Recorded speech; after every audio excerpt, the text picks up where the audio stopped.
O que acontece quando o herói é perfeito demais? Quando seu senso de justiça é tão puro, tão absoluto, que a primeira rachadura na sua fundação não apenas danifica, ela o estilhaça por completo. O que acontece quando a linha entre o bem e o mal se dissolve em uma confusão sangrenta e gritante? Essa é a história de Shinobu Sensui. Antes de ser o vilão que abalou os alicerces do mundo humano, ele era um prodígio.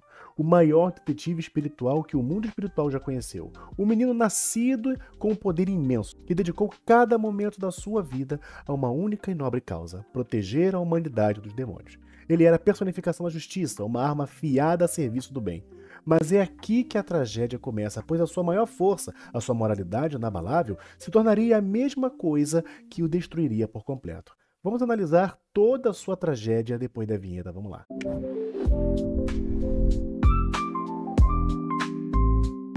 Salve, meu nerd, seja bem-vindo, salve, nerd, deixa o seu like porque no final você vai acabar se esquecendo. Desde a infância, Sensui podia ver demônios e sentia um chamado para exterminá-los. O mundo espiritual viu nele a ferramenta perfeita, um jovem com poder incomparável e uma visão de mundo perigosamente simples. Eles o doutrinaram, reforçando uma ideia que se tornaria seu evangelho e a sua maldição. Humanos são bons, demônios são maus. Não havia espaço para nuances, não havia tons de cinza. Essa visão binária o tornou incrivelmente eficaz. Ele caçava e matava sem hesitação, acreditando piamente que estava defendendo os inocentes. Anos depois, olhando para trás, o próprio Koema, seu antigo chefe, faria uma admissão arrepiante. Em retrospecto, seu senso de justiça talvez fosse forte demais. Essa frase não é apenas um lamento, é uma confissão silenciosa. O mundo espiritual não queria um filósofo, queria um soldado. Eles forjaram uma arma viva, lhe dando um código moral tão rígido que era destinado a quebrar ao primeiro contato com a complexidade do mundo real. O sistema que o criou é, portanto, diretamente responsável pela sua destruição psicológica. Ele era o detetive perfeito, precisamente porque sua visão em preto e branco o tornava obediente e letal. Um agente que nunca questionava suas ordens. E foi essa obediência cega que o levou a uma missão final, uma missão que levaria ao coração das trevas, mas não do mundo dos demônios, mas do mundo humano. A vida de Sensui como detetive era uma rotina de treinamento fanático e combate implacável. Ele dominou artes marciais avançadas e as fundiu com a sua energia espiritual, criando seu próprio estilo de luta.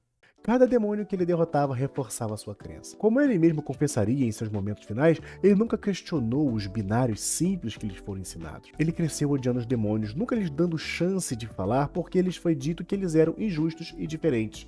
Isso não era apenas um trabalho, era a totalidade da sua identidade. A sua última missão o levou a um lugar que exporia a podridão escondida sobre a superfície da humanidade que ele jurou proteger.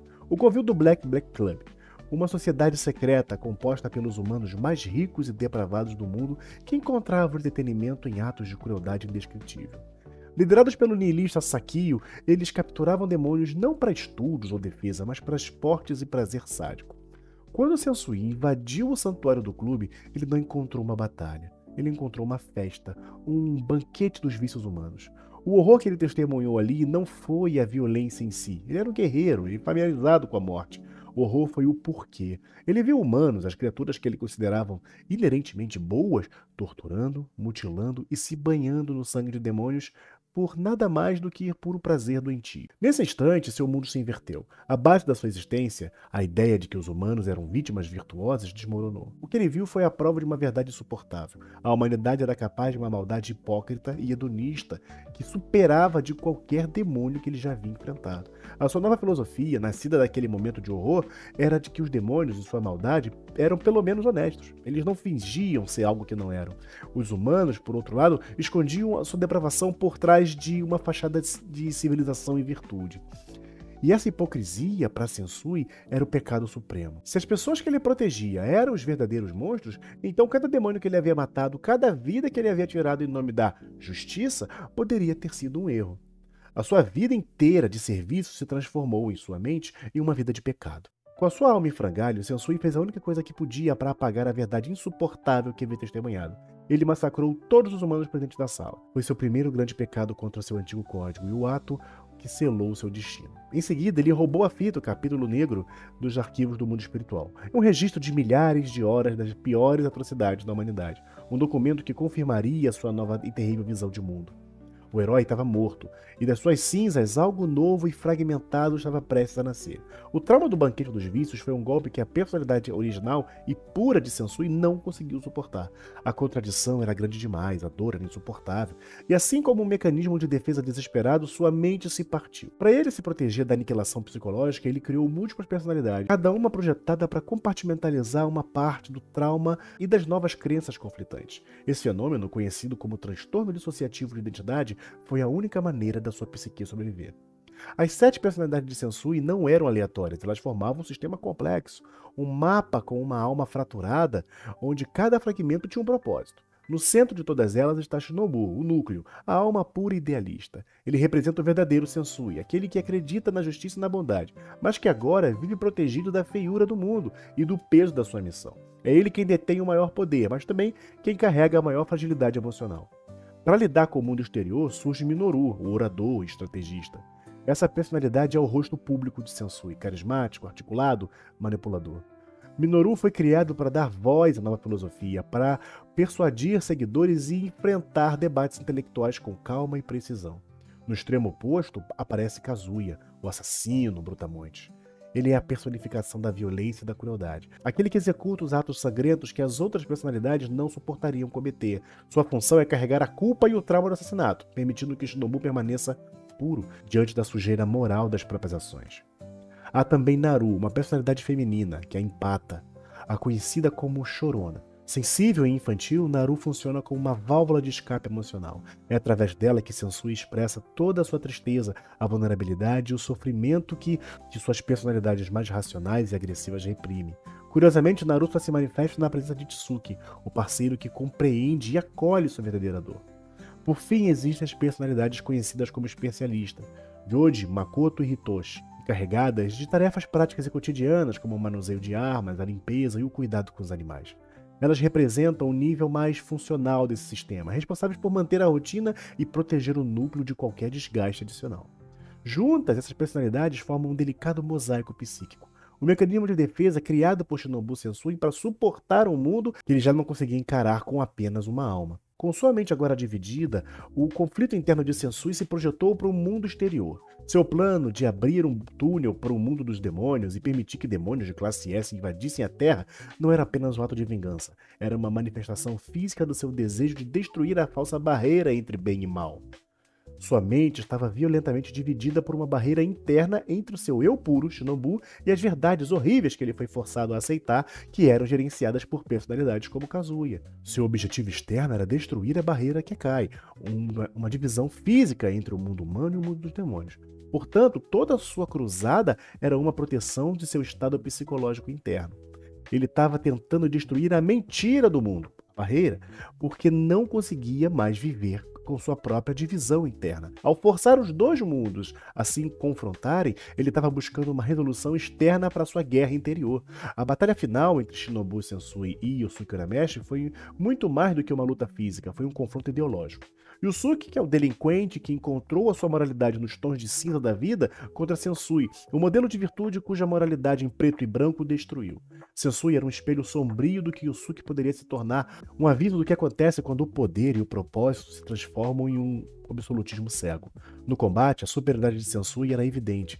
Ele não era apenas mais poderoso, ele era mais experiente, mais tático. Ele repreendeu Yusuke por estar acostumado a duelos de cavaleiros, explicando que ele teve que aprender a lutar contra múltiplos inimigos por necessidade.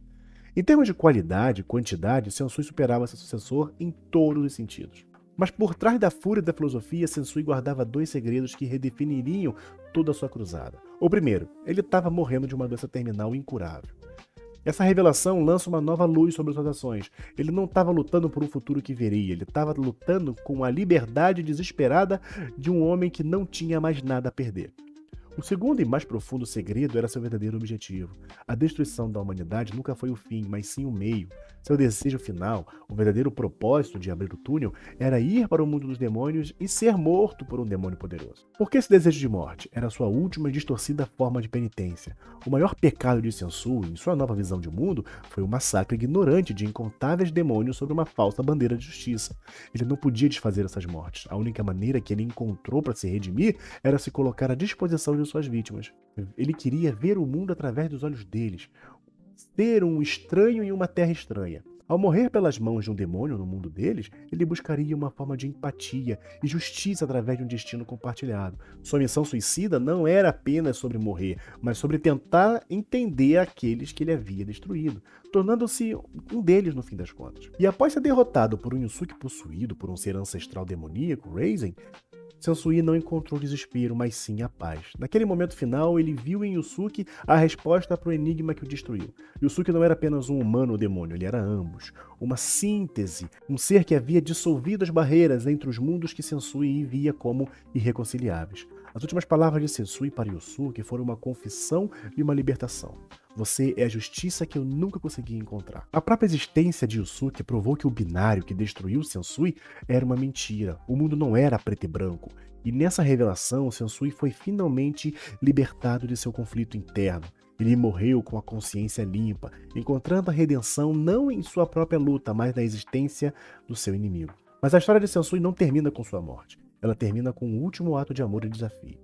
Itsuki, seu leal companheiro, o demônio que um dia ele poupou, se recusa a permitir que o mundo espiritual, o sistema que o criou, usou e quebrou Sensui, julgue a sua alma. Usando seu poder, Itsuki leva o corpo e a alma de Sensui para uma dimensão de bolso, um vazio entre os mundos. Lá eles flutuariam para sempre, livres do julgamento, livres dos conceitos de bem e mal, céu e inferno, que causaram tanta dor. Foi uma rebelião final e silenciosa contra a ordem cósmica que o falhou. A jornada de Shinobu Sensui é uma das mais complexas e comoventes da história do anime. De herói perfeito a vilão despedaçado, a um homem que encontrou a paz somente na morte. Ele era um monstro? Um herói trágico? Ou um mártir de uma justiça impossível? Talvez ele fosse tudo isso. A sua história serve como um aviso atemporal e trágico. Que o caminho mais perigoso não é o do mal, mas o da certeza absoluta em um mundo que é tudo, menos isso. Então, meus nerds, espero que vocês tenham gostado. Deixe seu like, seu comentário. Se quiser ajudar o canal, nós temos aqui o QR Code na descrição também. E na descrição também está o nosso link da Amazon para você fazer uma compra lá de qualquer coisa que você queira. E vai vir uma pequena comissão para mim. Para você não aumenta nada, não há um acréscimo no valor das coisas, mas para mim chega um pedacinho que ajuda bastante para continuar esse trabalho, beleza? Espero você no próximo vídeo. Forte abraço.